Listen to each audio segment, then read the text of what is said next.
O áudio que vocês vão ouvir agora é parte do podcast Xadrez Herbal. Caso vocês queiram ouvir mais sobre esse assunto e outros temas de política internacional, é só ir em xadrezherbal.com.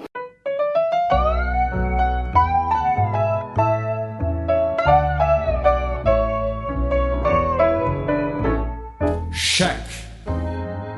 Y el cafillo donde estaba cuando caíste en desgracia, el que siempre acompañaba tus momentos de viudez. Nancy Pelosi, presidente da Câmara, anuncia abertura de processo de impeachment contra Donald Trump. Bem, vamos lá. Essa foi uma das notícias bombásticas aí das 2 últimas semanas. Nossos ouvintes brincaram que o programa de hoje ia ser apocalíptico, gigante, e até por isso, a gente comentou da Assembleia Geral da ONU ficar para semana que vem. Torcedores, calma. Então, já diria o placar de São Januário. Vamos às questões factuais primeiro, como sempre. O que é fato, não é opinião, não é análise, é informação. Donald Trump, ele, meses atrás, em julho, ele conversou por telefone o novo presidente da Ucrânia, o Volodymyr Zelensky. O Volodymyr Zelensky, que havia sido recentemente eleito, foi o primeiro contato entre eles desde a eleição dele.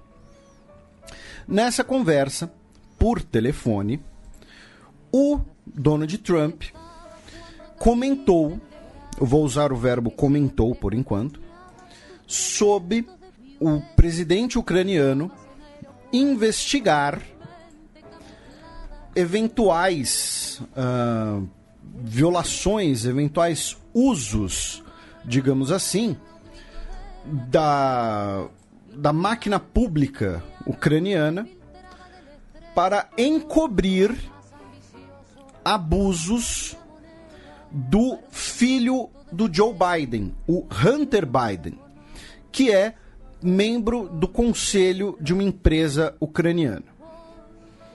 Nessa conversa, o Donald Trump diz que o Biden se gaba de ter interrompido uma acusação na Ucrânia e ele se gaba de ter feito a Ucrânia demitir o ex-procurador Viktor Shokin, que investigava a empresa que o filho dele faz parte, a empresa de gás Burisma. Tá? O que acontece? Tá? Vocês podem ler a transcrição do diálogo que foi publicada pela Casa Branca. Tá? Aparentemente não é uma transcrição 100%, né? Teria tido ali um outro trecho que teria sido omitido por razões de segurança, tá? Mas a conversa quase inteira está publicada. Esse é o primeiro fato, tá? Donald Trump, em julho, conversou com Zelensky e comentou, como eu disse, estou usando esse verbo nessa primeira parte mais factual, sobre esse tema. Segunda questão factual. Como isso veio a público? Toda conversa do presidente dos Estados Unidos, toda conversa de um presidente, ela é gravada. E além de ser gravada, ela é acompanhada por pessoas da inteligência, por, eventualmente, intérpretes, pessoas que vão poder, eventualmente, inclusive, brifar o presidente sobre aquele tema, vão poder depois concluir um relatório sobre aquele tema. Então, são pessoas normalmente com altos níveis de acesso de segurança, acompanham essa conversa, tá? Se você quer privacidade, você não vire presidente de um país, tá? Mais ou menos isso. Então, como essa conversa ficou conhecida? Nós tivemos um delator, um whistleblower, né? Um apitador de apito. Né? Apitador de apito ficou redundante. Soprador de apito. Boa. Né? Que é o cara que, isso daqui tá errado. Que foi muito provavelmente, um agente de inteligência que alertou as autoridades dos Estados Unidos. Ele não alertou a imprensa primeiro, ele não tirou uma cópia e mandou pro New York Times, tá? Ele alertou o próprio FBI, falando, olha, de forma anônima, falando, olha, o presidente, tal dia, teve uma conversa com Zelensky, em que ele, e aí eu abro aspas, ele agiu de forma que coloque em perigo a segurança nacional. Tá? Essa foi digamos assim, a acusação. O Congresso foi avisado desse problema, já que só o Congresso pode investigar a presidência da República, e fez 2 requisições ao governo. Primeira, que liberasse a transcrição da conversa. Segunda, que o agente que fez a denúncia possa testemunhar. Esse é o segundo fato, tá? Então, tivemos um agente de inteligência que ouviu a conversa, disse que a conversa vai de encontro aos interesses da segurança nacional dos Estados Unidos. O Congresso pediu para ver a conversa e, a partir do que foi publicado e divulgado pelo Executivo, pela Casa Branca, entraram com o pedido de impeachment na Câmara, tá? Que aí é uma investigação oficial, tá? A Nancy Pelosi, né, ao anunciar, disse que isso é uma violação da Constituição americana e o presidente precisa ser responsabilizado. Ninguém está acima da lei. Disse que o Donald Trump traiu os Estados Unidos e afetou a integridade das eleições. Esses são os fatos, como eu disse. Agora, indo para a conversa propriamente dita, para informar melhor os nossos ouvintes, eu e o Matias, a gente vai fazer uma peça de teatro aqui. A gente tá fazendo curso de drama. Eu serei o Donald Trump, ele será o Zelensky, e vocês vão ouvir a conversa na íntegra, tá? A ideia é que, como eu disse, não é tudo, é o que já está publicado, alguns de vocês talvez já tenham lido, mas outros não, então para ajudar vocês a formularem suas opiniões... Eu posso fazer sotaque russo? Não, porque ele é ucraniano. Mas ele é russófilo. Mas ele é ucraniano. Tá. Então você não pode fazer sotaque russo. Beleza, mas então posso fazer sotaque ucraniano. Se você souber. Não sei. E aí, antes de eu entrar como Donald Trump, eu vou ler o aviso que vem junto com a publicação. O memorando da conversa telefônica não é uma transcrição literal do diálogo. O texto nesse documento registra as anotações e lembranças dos oficiais de serviço na sala da situação e da equipe designada para ouvir e memorizar a conversa por escrito à medida que a conversa ocorre. Vários fatores podem afetar a precisão do registro, incluindo más conexões de telecomunicações e variações de sotaque ou interpretação. Agora entra Donald Trump. Parabéns pela grande vitória. Todos nós assistimos nos Estados Unidos e você fez um ótimo trabalho. Do jeito que você veio, de trás, alguém que não tinha muita chance e acabou vencendo com facilidade. É uma conquista fantástica. Parabéns. Você está absolutamente certo, senhor presidente. Vencemos muito e trabalhamos duro para isso. Trabalhamos muito, mas gostaria de confessar que tive a oportunidade de aprender com você. Usamos algumas de suas habilidades e conhecimentos e pudemos usá-lo como exemplo em nossas eleições. Sim, é verdade que foram eleições únicas. Estávamos em uma situação única, que fomos capazes de alcançar um sucesso único. Ele aprendeu essa palavra no dia, né? Eu posso lhe dizer o seguinte, na primeira vez que você me ligou para me parabenizar, quando ganhei minha eleição presidencial, e na segunda vez que você está me ligando, agora, quando o meu partido venceu a eleição parlamentar. Eu acho que devo concorrer com mais frequência para que você possa me ligar com mais frequência e possamos conversar por telefone com mais frequência. Complicado o Zelensky, hein? Risos. Essa é uma ideia muito boa. Eu acho que seu país está muito feliz com isso. Bem, sim. Para falar a verdade, estamos tentando trabalhar duro, porque queríamos drenar o pântano aqui em nosso país. Trouxemos muitas pessoas novas. Não são os políticos antigos, nem os políticos típicos, porque queremos ter um novo formato e um novo tipo de governo. Você é um ótimo professor para nós nisso. Aqui um disclaimer, né? Ele bate nessa tecla justamente porque ele e o Trump têm uma origem comum, porque eles eram celebridades antes de assumir a presidência dos respectivos países. E drenar o pântano era um slogan de campanha do Trump, inclusive. Bem, é muito gentil de sua parte dizer isso. Eu direi que fazemos muito pela Ucrânia. Nós gastamos muito esforço e muito tempo. Muito mais do que os países europeus estão fazendo e deveriam ajudá-lo mais do que estão. A Alemanha não faz quase nada por vocês. Tudo que eles fazem é conversar. E eu acho que é algo que você realmente deveria perguntar a eles. Quando eu estava falando com Angela Merkel, ela fala sobre a Ucrânia, mas não faz nada. Muitos países europeus são da mesma forma. Então acho que é algo que você deve examinar. Mas os Estados Unidos têm sido muito bons para a Ucrânia. Eu não diria que é recíproco necessariamente, porque estão acontecendo coisas que não são boas, mas os Estados Unidos têm sido muito bons para a Ucrânia. Sim, você está absolutamente certo. Não apenas 100%, mas na verdade 1000%. E posso lhe dizer o seguinte: conversei com Angela Merkel e me encontrei com ela. Também conheci e conversei com Macron e disse a eles que não estavam fazendo tanto quanto precisavam nas questões com as sanções. Eles não estão aplicando as sanções. Eles não estão trabalhando tanto quanto deveriam trabalhar para a Ucrânia. Acontece que, embora logicamente a União Europeia deva ser nosso maior parceiro, tecnicamente os Estados Unidos são um parceiro muito maior que a União Europeia. E sou muito grato a você por isso, porque os Estados Unidos estão fazendo muito pela Ucrânia. Muito mais do que a União Europeia, especialmente quando estamos falando de sanções contra a Federação Russa. Gostaria também de agradecer pelo seu grande apoio na área de defesa. Estamos prontos para continuar a cooperar nos próximos passos. Especificamente, estamos quase prontos para comprar mais Javelins dos Estados Unidos para fins de defesa. Os Javelins é um míssil antitanque portátil, tá, gente? Isso é um míssil pessoal.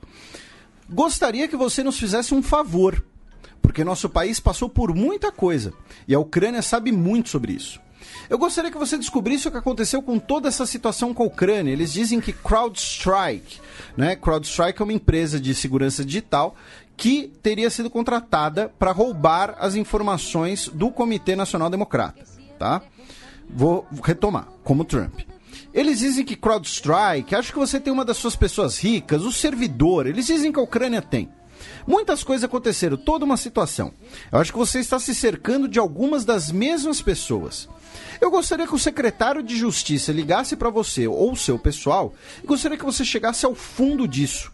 Como você viu ontem, todo esse absurdo terminou com uma atuação muito ruim de um homem chamado Robert Mueller. Uma atuação incompetente, mas eles dizem que muito disso começou na Ucrânia. O que você puder fazer é muito importante que você faça se for possível. Sim, é muito importante para mim e tudo que você mencionou anteriormente. Para mim, como presidente, é muito importante. Estamos abertos a qualquer cooperação futura. Estamos prontos para abrir mais uma nova página sobre cooperação nas relações entre os Estados Unidos e a Ucrânia. Para esse propósito, acabei de me lembrar da nossa embaixadora nos Estados Unidos, e ela será substituída por um embaixador muito competente e experiente, que trabalhará duro para garantir que nossas duas nações se aproximem. Também gostaria e espero que ele tenha sua confiança e tenha relações pessoais com você, para que possamos cooperar ainda mais. Pessoalmente, direi a você que um dos meus assistentes falou recentemente com Giuliani, o Rudolph Giuliani, advogado do Trump. E esperamos muito que ele possa viajar para a Ucrânia e nos encontremos quando ele vier para a Ucrânia. Eu só queria garantir mais uma vez que você não tem aqui mais ninguém além de amigos. Vou me certificar de me cercar das pessoas melhores e mais experientes. Eu também queria lhe dizer que somos amigos, somos grandes amigos. E o senhor presidente tem amigos em nosso país, para que possamos continuar nossa parceria estratégica. Também pretendo me cercar de grandes pessoas. E além dessa investigação, garanto como presidente da Ucrânia que todas as investigações serão realizadas de maneira aberta e franca. Isso eu posso lhe garantir. Que cara repetitivo.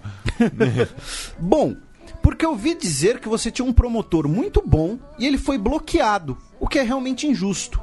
Muita gente está falando sobre isso, a maneira como eles bloquearam o seu promotor muito bom, e você teve algumas pessoas muito más envolvidas.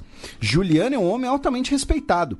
Ele foi o prefeito da cidade de Nova York, um grande prefeito. Eu gostaria que ele ligasse para você. Vou pedir que ele ligue para você junto com o procurador-geral. Rudy sabe muito bem o que está acontecendo. Rudy é o Giuliani, né? Rudolph Giuliani. E ele é um cara muito capaz. Se você pudesse falar com ele, seria ótimo. A ex-embaixadora dos Estados Unidos, a mulher, ela era má notícia. E má notícia, bad news, tipo, ela era ruim. E as pessoas com quem estava lidando na Ucrânia eram má notícia também. Então só quero que você saiba disso. Outra coisa. Fala-se muito sobre o filho de Biden, que Biden interrompeu a acusação e muitas pessoas querem descobrir sobre isso. Então o que você puder fazer com o procurador-geral seria ótimo.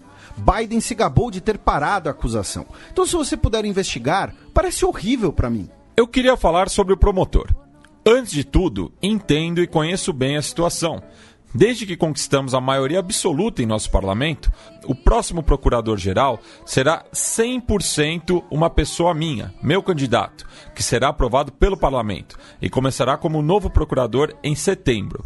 Ele ou ela analisará a situação, especificamente a empresa que você mencionou nesta questão. A questão da investigação do caso é, na verdade, a questão de garantir a restauração da honestidade para que possamos cuidar disso e trabalharemos na investigação do caso. Além disso, gostaria de perguntar se você tem alguma informação adicional que possa nos fornecer. Seria muito útil para a investigação garantir que administremos a justiça em nosso país. Em relação à embaixadora da Ucrânia nos Estados Unidos, tanto quanto me lembro, o nome dela era Ivanovich. Foi ótimo você ter sido o primeiro a me dizer que ela era uma péssima embaixadora, porque eu concordo 100% com você. A atitude dela em relação a mim estava longe de ser a melhor, pois ela admirava o presidente anterior e estava ao lado dele. Ela não me aceitaria como um novo presidente suficientemente bem. Bem, ela vai passar por algumas coisas. Giuliani telefonará para você e também solicitarei ao secretário de Justiça Barr que ligue e vá até o fim da questão. Tenho certeza de que você vai descobrir. Ouvi dizer que o promotor foi muito maltratado e que ele era um promotor muito justo. Boa sorte com tudo. Sua economia vai ficar cada vez melhor, eu prevejo. Vocês têm muitos ativos, é um ótimo país. Eu tenho muitos amigos ucranianos, são pessoas incríveis. Gostaria de dizer que também tenho muitos amigos ucranianos que moram nos Estados Unidos. Na verdade, na última vez que viajei para os Estados Unidos, fiquei em Nova York, perto do Central Park, e fiquei na Trump Tower. Vou falar com eles e espero vê-los novamente no futuro. Também gostaria de agradecer o seu convite para visitar os Estados Unidos, especificamente Washington, D.C. Por outro lado, também quero garantir que seremos muito sérios sobre o caso e trabalharemos na investigação.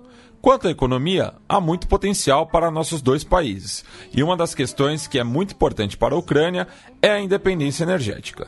Acredito que podemos ter muito sucesso e cooperar na independência energética com os Estados Unidos. Já estamos trabalhando em cooperação. Estamos comprando petróleo americano, mas tenho muita esperança de uma reunião futura. Teremos mais tempo e mais oportunidades para discutir essas oportunidades e nos conhecermos melhor. Eu gostaria de agradecer muito pelo seu apoio. Ótimo, bem, muito obrigado e eu agradeço. Vou dizer a Rudy e ao secretário Barr para ligarem.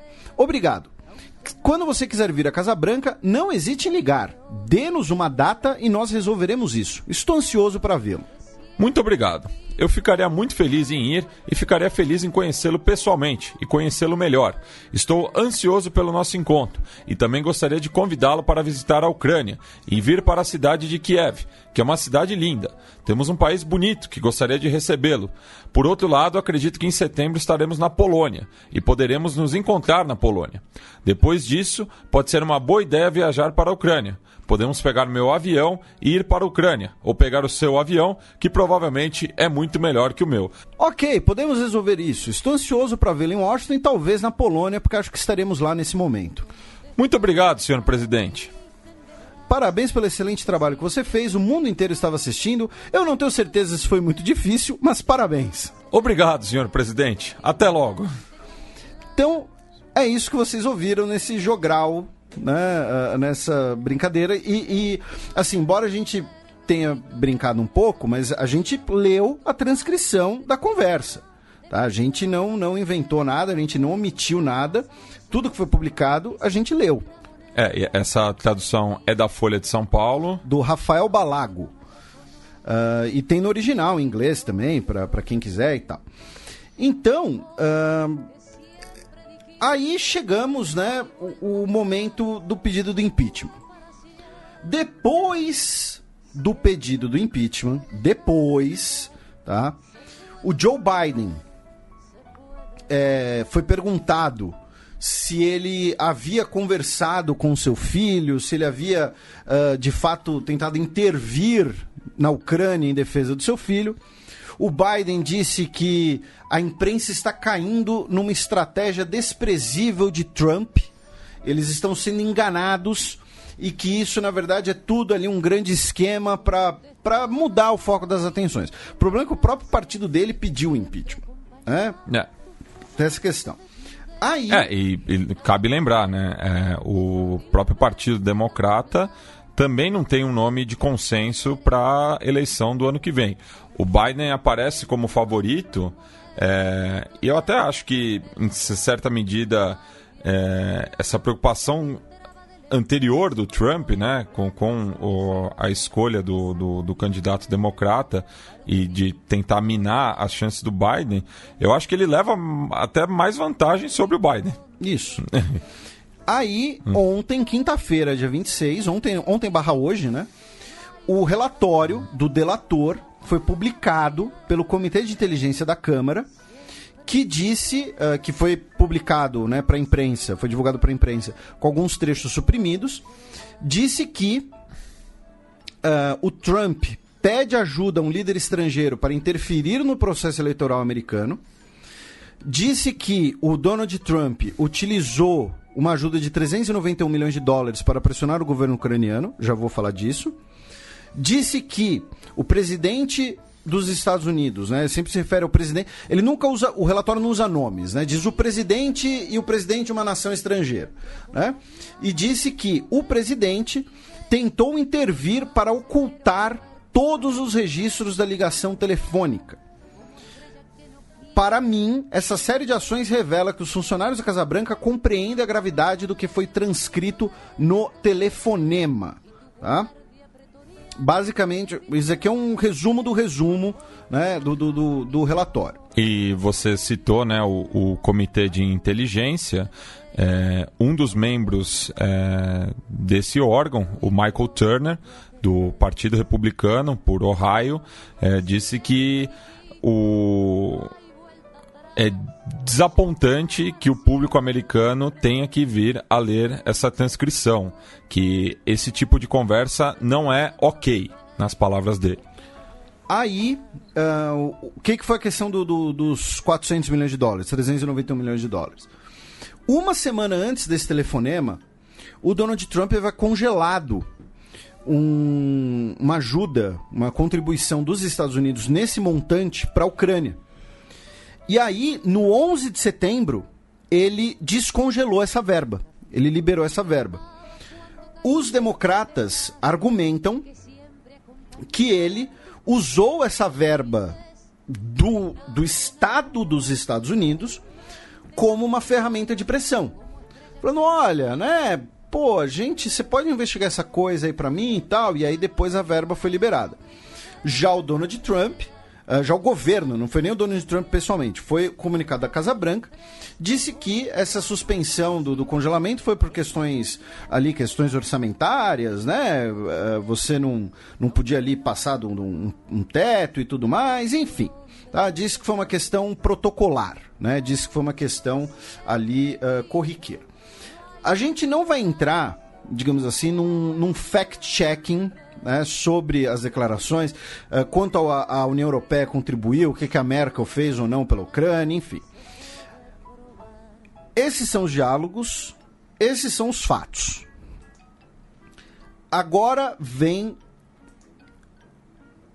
se me permitem, e acho que permitem, por isso que vocês ouvem esse programa, inclusive, é uma parte mais de análise.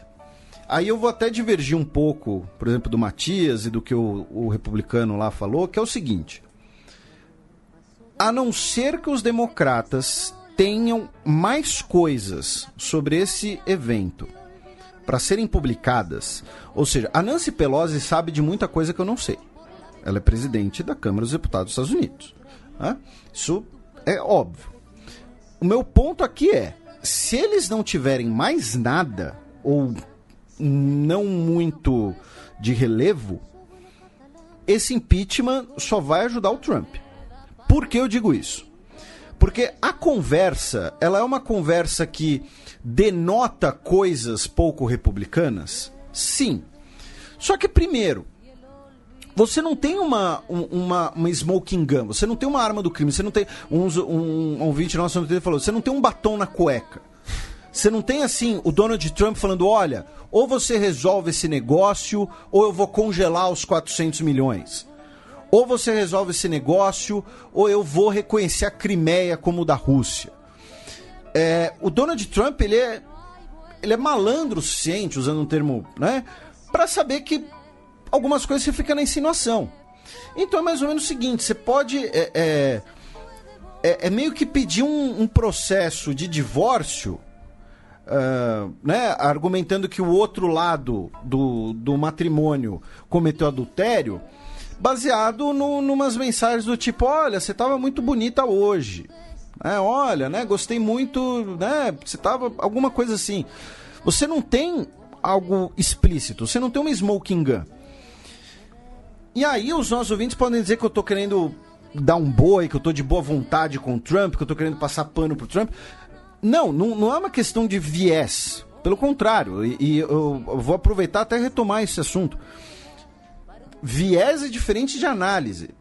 Pelo meu viés, o Donald Trump não seria o próximo presidente dos Estados Unidos, mas ao que tudo indica ele será reeleito, ele é o favorito para a reeleição hoje.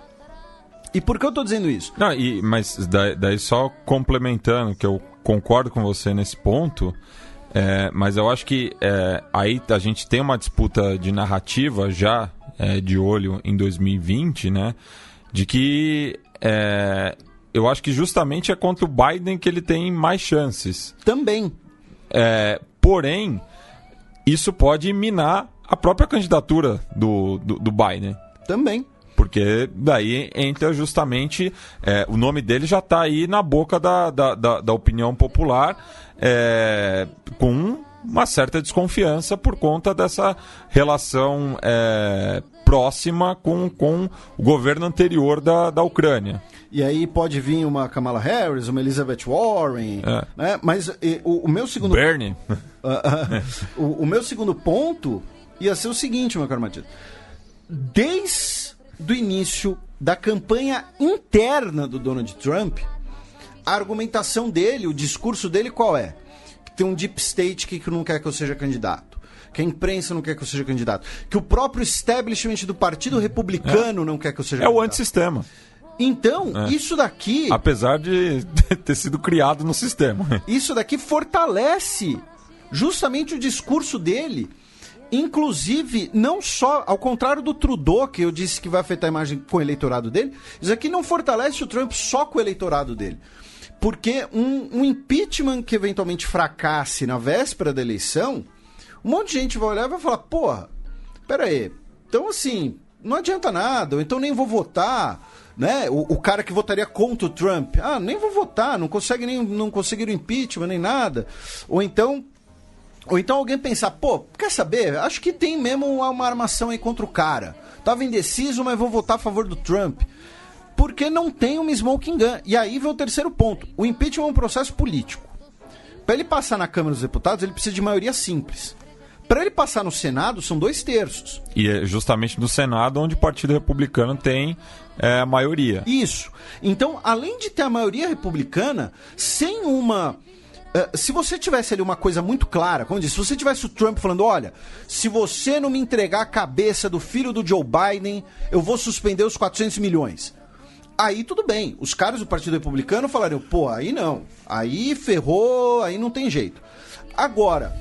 O próprio Partido Republicano, por mais que você tenha dissidentes, por mais que você tenha pessoas... Tem senadores do Partido Republicano, eu não vou dizer nenhum nome, senhor Marco Rubio, que está nos ouvindo, que querem que o Donald Trump se ferre para eles serem os candidatos. Sim. Tem isso.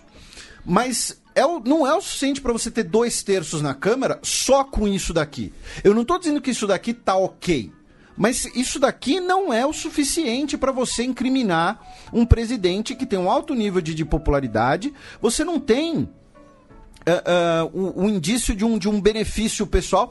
E outra, além disso tudo, ele pode simplesmente, vamos supor que o Donald Trump vá depor no Senado no seu impeachment. Ele simplesmente pode virar e falar, olha, eu pedi para o presidente da Ucrânia investigar uma possível irregularidade. Qual o problema disso? Eu pedi para ele investigar.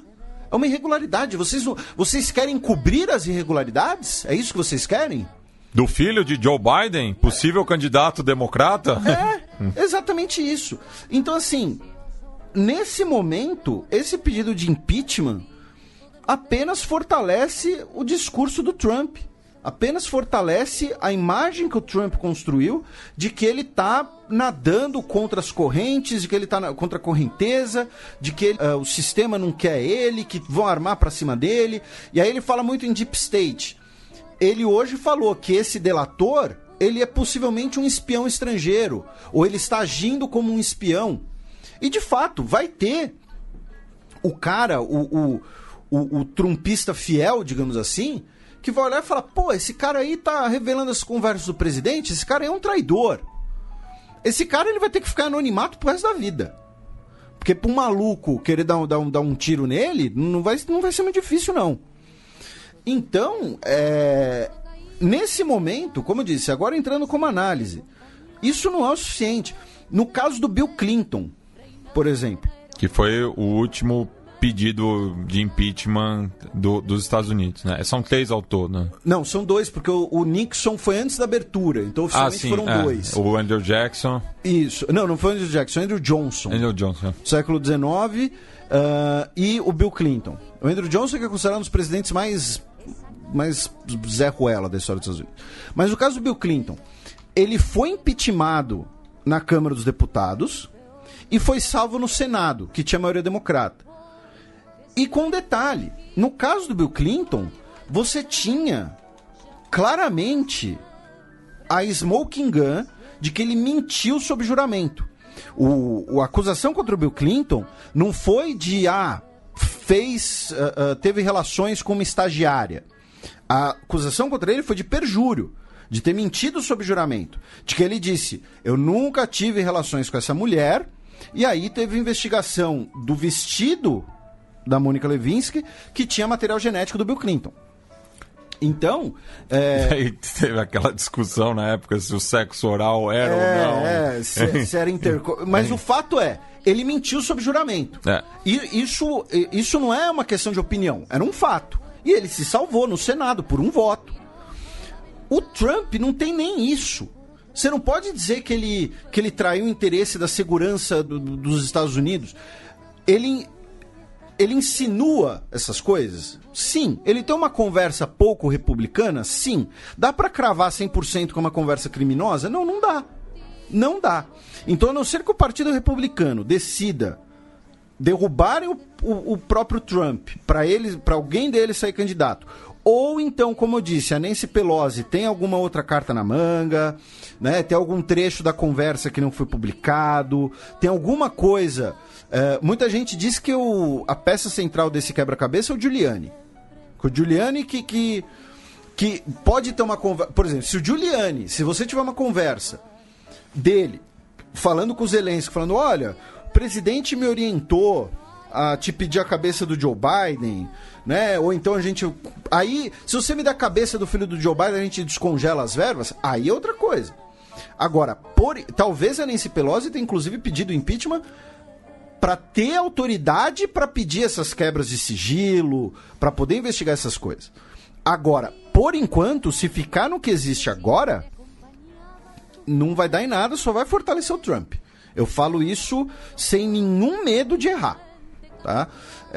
Então, sobre o caso impeachment do Trump, acho que a gente passou aqui, né? A gente fez até um jogral, né? Então acho que já é o suficiente. E eles estiveram reunidos também durante a semana, né? O Zelensky e o Trump em Nova York.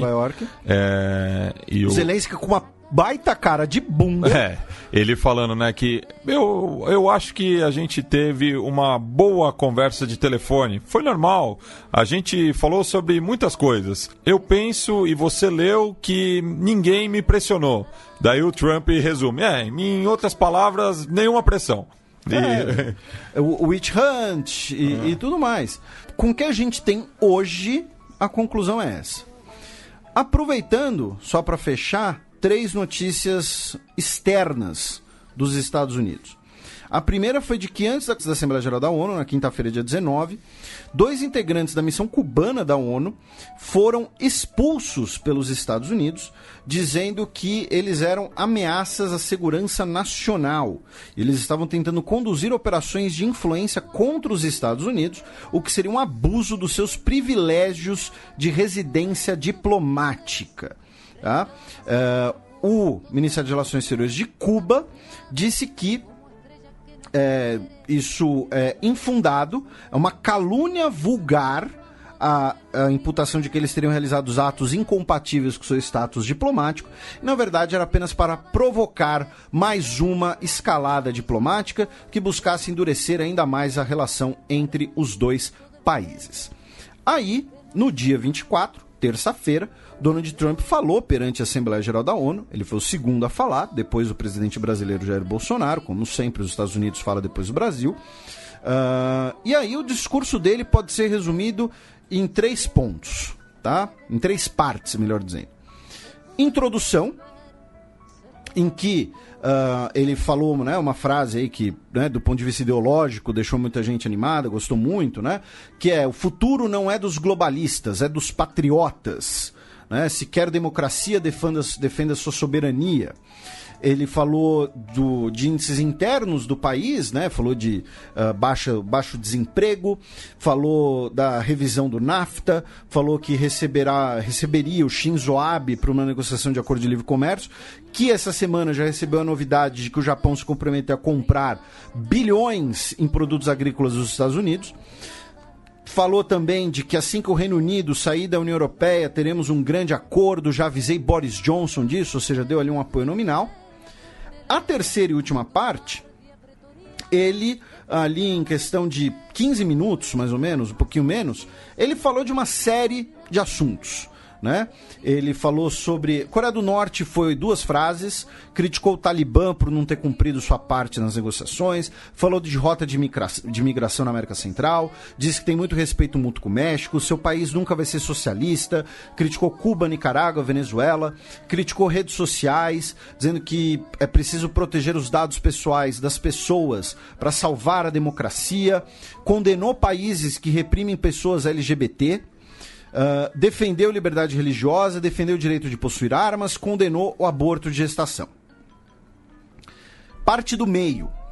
Aí vem o principal.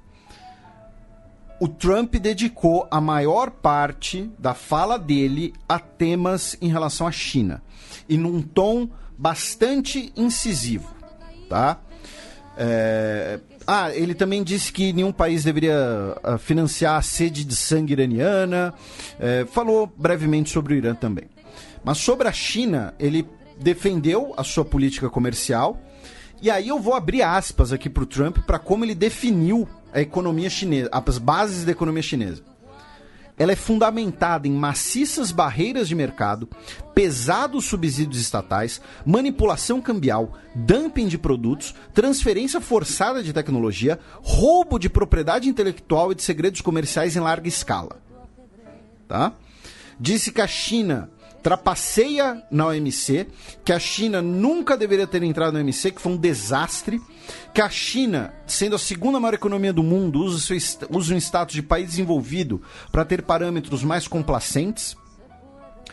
Depois, ele emendou em Hong Kong, disse que ele valoriza a liderança do Xi Jinping, porém, disse que espera que a China honre o acordo feito com o Reino Unido, tá? Em relação à autonomia de Hong Kong.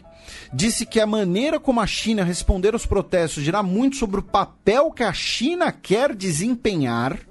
Tá? Disse que viu tudo isso com muita preocupação. E isso é importante por quê? Porque para a China, Hong Kong é um assunto interno. Então, quando a China ouve essas palavras, eles vão falar, olha, os Estados Unidos está tentando intervir no assunto interno e não vamos permitir que façam isso.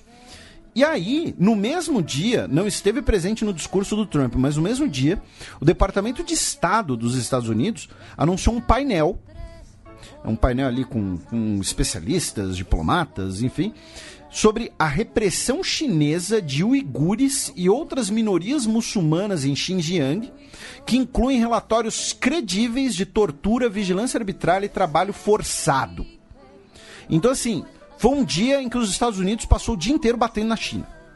Tá? O Trump, perante o principal palanque, ele passou a maior parte falando da China. Ano passado foi do Irã, ano retrasado foi da Coreia do Norte, esse ano foi China. Então, It's on. Eu não estaria muito otimista com um futuro acordo, né? Não sei que, claro, muitas coisas podem mudar, mas eu tenho certeza que as palavras do Trump não foram bem recebidas em Pequim. E, finalmente, também na semana da Assembleia Geral, na quarta-feira, dia 25, anteontem, 16 deputados do Partido Democrata entraram com um pedido no Comitê de Relações Exteriores da Câmara dos Deputados dos Estados Unidos, pedindo que os Estados Unidos cancele a designação do Brasil como aliado preferencial extra-OTAN e suspenda todo o apoio militar e policial americano ao governo brasileiro. Abro aspas. A não ser que o Departamento de Estado se certifique formalmente que medidas efetivas estejam sendo tomadas para evitar mortes injustificadas promovidas por agentes de segurança brasileiros, para investigar e judicializar mortes de ativistas e para cumprir com normas internacionais de direitos humanos. Tá? Essas resoluções, se elas forem aprovadas, né, no Comitê de Assuntos Estrangeiros, ela pode ir para o plenário e, se aprovado no plenário, ela segue como recomendação à presidência. Isso é importante deixar claro. Por quê? Como a gente já explicou algumas vezes, quando a gente falou, por exemplo, dos passaportes de líderes evangélicos no Brasil, né? Temas de relações exteriores, temas de defesa são prerrogativa do Executivo. Então não tem como a Câmara dos Deputados falar para o Trump, olha, Trump, tire o status de aliado extra-OTAN do Brasil. Não tem como mandar. Tá? A Câmara pode aprovar uma recomendação. Tá? Mas esse assunto é de prerrogativa do Executivo, não do Legislativo. Tá? Mas fica o registro de que fizeram essa recomendação e ela vai para votação primeiro na comissão. É uma estrutura muito parecida com a do Brasil, até porque o Brasil se espelhou na estrutura da Argentina, quando fez a sua primeira Constituição Republicana, que por sua vez copiou a estrutura dos Estados Unidos. Tá? Então a estrutura federalista dos Estados Unidos tem muita semelhança com a do Brasil, porque o Brasil depois acabou se espelhando em alguns aspectos. Então é muito parecido com algo com algo do tipo no sistema político brasileiro.